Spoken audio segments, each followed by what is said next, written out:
Right, Gary, thanks for speaking to us. 1 year at Burton. Yeah, apparently how does so. that feel? Yeah, it's gone fast. And it's been a fantastic time since I've come in. It was eventful to say the least at the start, and we had a really good January window last year that then brought in the players that we felt were needed to try and give us a chance, really, of staying in the league, even though, a lot of people thought it was dead and buried, and we managed to, like you say, pull together and get the fans on board and the players bought into what we wanted to do, and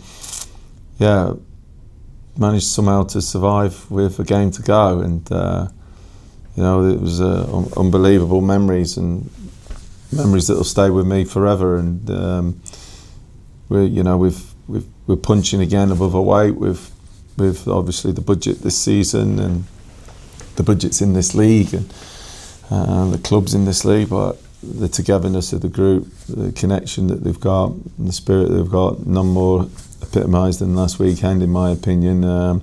Losing players on the day and giving 17-year-olds the debuts. It's continued to be eventful, let's say. Is there a moment that you could pick out? Oh, what a good question. The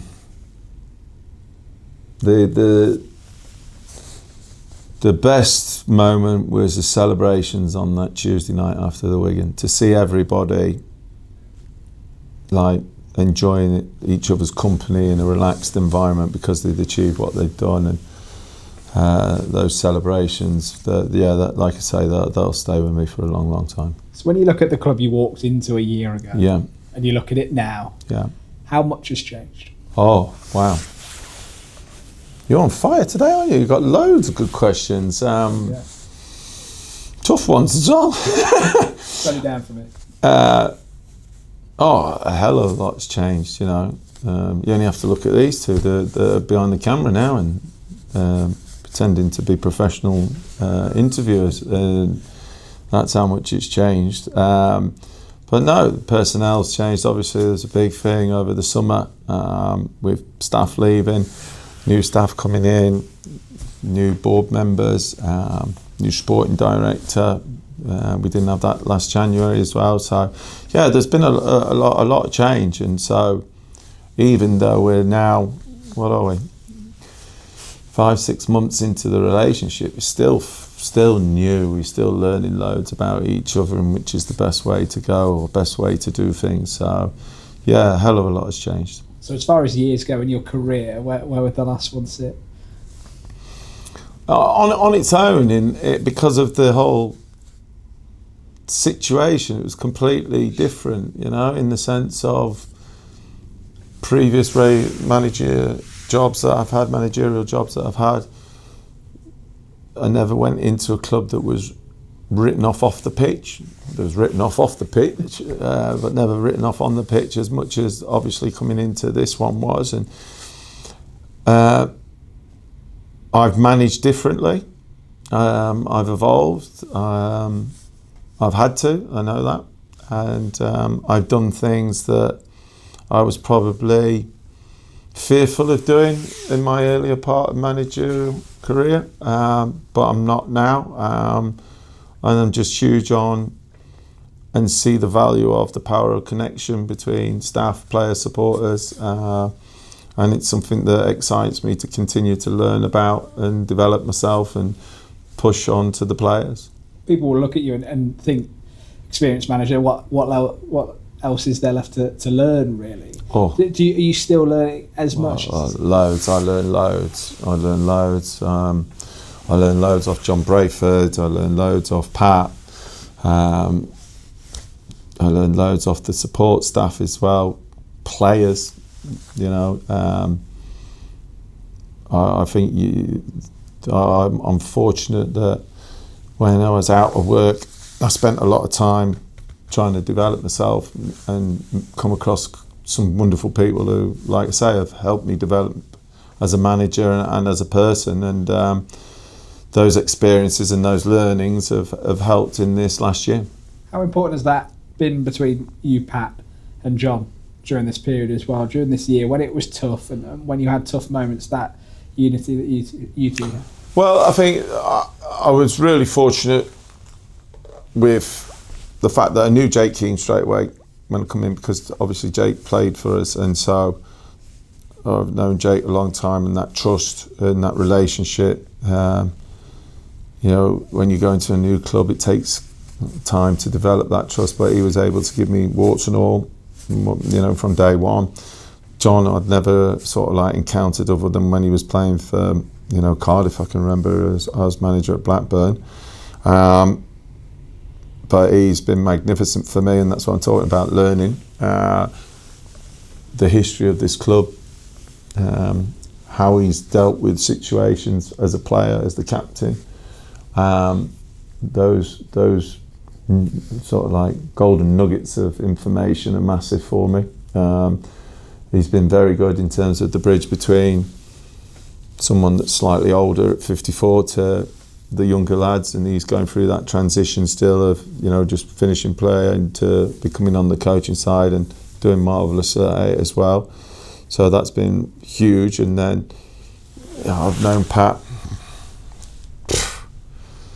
since 2000 when John Peacock put us together at Derby County's under-12s, the academy director.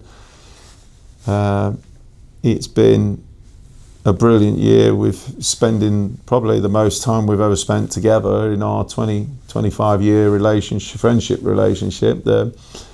You know, he's got a wonderful wife, and she must hate me the number of times that I ring her. I've got quite a few wives that hate me. My own is not the most popular with me at the moment either, so, or I'm not the most popular with her, but, you know, just the fact that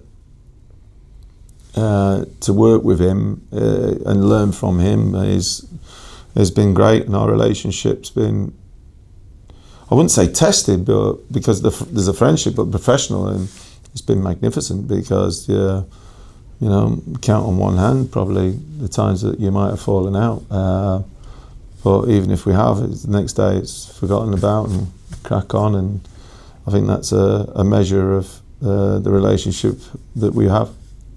So 1 year down then, football's quite a volatile business, as you're well aware. Can you plan for the next year and what you want to bring to this football club in the next year? You're on fire, sir. I don't.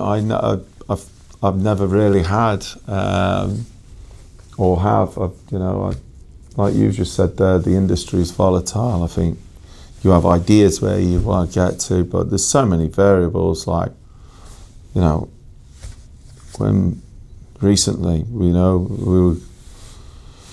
we were coming near to having a fully fit squad. Now we got 12 missing last Saturday. So the thing that I've learned of over the years, and obviously with my dad being involved in the industry for the number of years that he was that you cannot get ahead of yourself, and you just got to concentrate on the next game and the next set of games that you can control, and focus on what you can control. And, you know, we've just had a business networking event over in the Fans Forum with our wonderful sponsors, and I said the same, and they were asking me aspirations for the remainder of the season. If you know, I don't know. You know, it's not being defeatist or anything. It's like just being realistic. Is that we will try and prepare the team as best as we can, and then select the players that are available and have a good go at it and see what the outcome is, and then move on to the next one on Boxing Day. And that's as far forward as we go. If you were asking me in a Crystal Maze sort of question, I'd say, well, the club should be coming after this interview and offering me a 10-year contract, and we'd crack on with it. And then my aspirations would be, obviously, if the budget was getting increased, I'd be going, right, let's get to the Championship, you know. Could spend millions. Yeah, exactly. Absolutely. Stevenage is how you start year 2 away. Yes. What do you make of them? I think they're doing brilliant, aren't they? I think I think Alex has done. I thought he did a wonderful job last season because they went through the transition, the change from the previous manager, previous style of play, to where they were last season. I thought they did really well at it, and they've continued that this season. He's got a lot of experienced players in the squad. Spent well, and we know they've got some injuries, but you still look at their bench and starting 11, and it's obviously a squad that's deeper than ours, but he's done brilliant, Alex, and we know exactly how tough it's going to be for us there. But as we showed last week, we came up against a very tough Wycombe side, and we were excellent last weekend. Obviously, bar that last little bit of in the final third, but to have a 17-year-old make his debut and perform the way he did, and it actually rallied us as well, the rest of the squad, and I thought Keggs was brilliant looking after him in there as the father figure at 21, 22. But the lads are giving us absolutely everything. I had a conversation with Jake Beasley today, and the lads went and had the Christmas party last week, and they were all there, the ones that were fit and able to go. And obviously there's one or two that couldn't.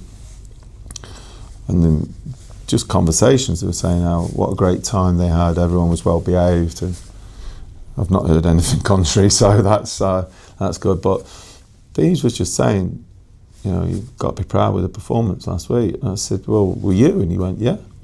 And that's all you can ask, is that they give you absolutely everything, and they're giving us absolutely everything.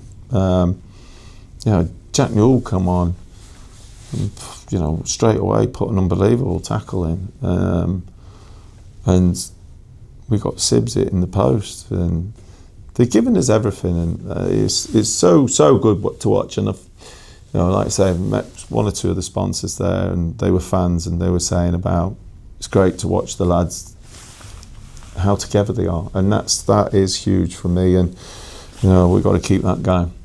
So how many players do you have available this weekend? Yeah, so last week it was 12. We lost Sibs, but we gained Dylan. So that's still 12, isn't it? Yeah, breaking even. We need Rachel Riley here. There's one or two that have been off, but we might get one or two back as well. So yeah, crazy at the moment. Never known anything like it, really. Can you reveal who they are? No, because I know Alex will probably be watching this. Yeah, nice one. Perfect, that's all for me. Whilst on the topic of Stevenage, only 13 goals conceded so far this season. There's a bit of talk about the goal drought here, but the team seems to have an aggressive approach. I imagine that'll be even more the case on Saturday. Yeah, like I say, we go game by game. The chances that we created last week, hit the post, had a Stonewall penalty that,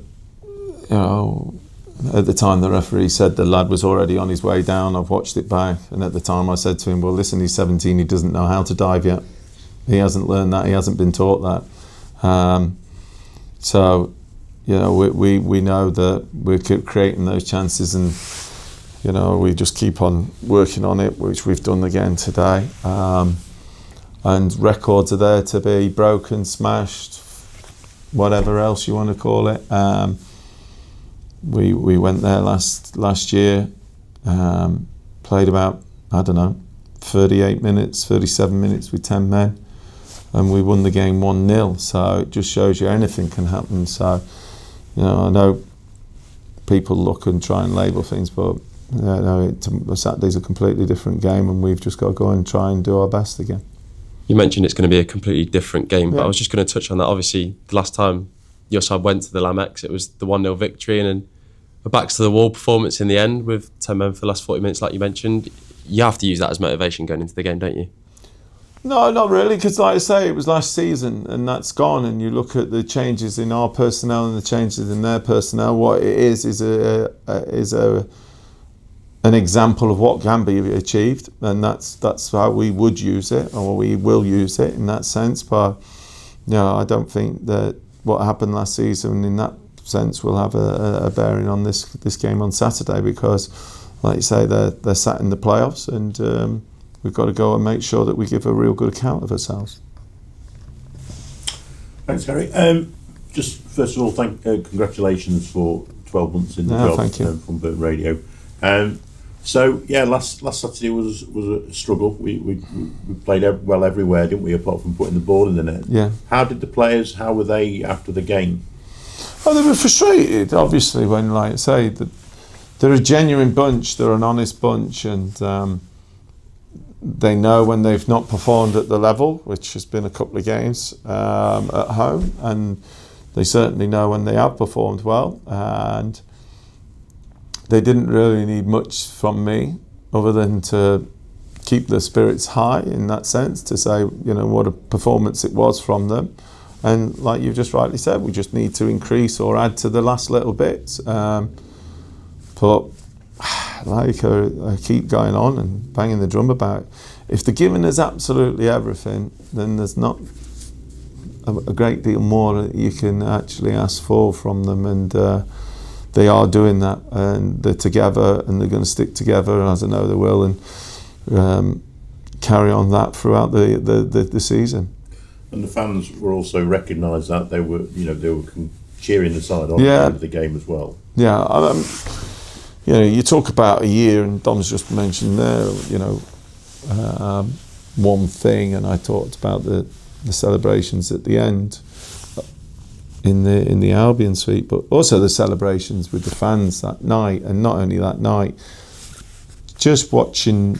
It was like a little snowball that became a massive snowball, the connection with the supporters, the celebrations, seeing them last minute win at Lincoln, and the belief that they all of a sudden got. I said it last week. Our fans are knowledgeable fans. They know, they understand. They know Messi's not going to arrive in January.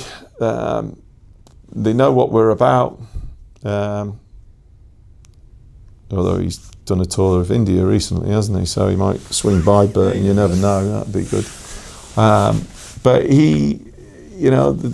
they understand what we are, and there's a connection, and they see, as long as the players are giving it their all, they recognise that.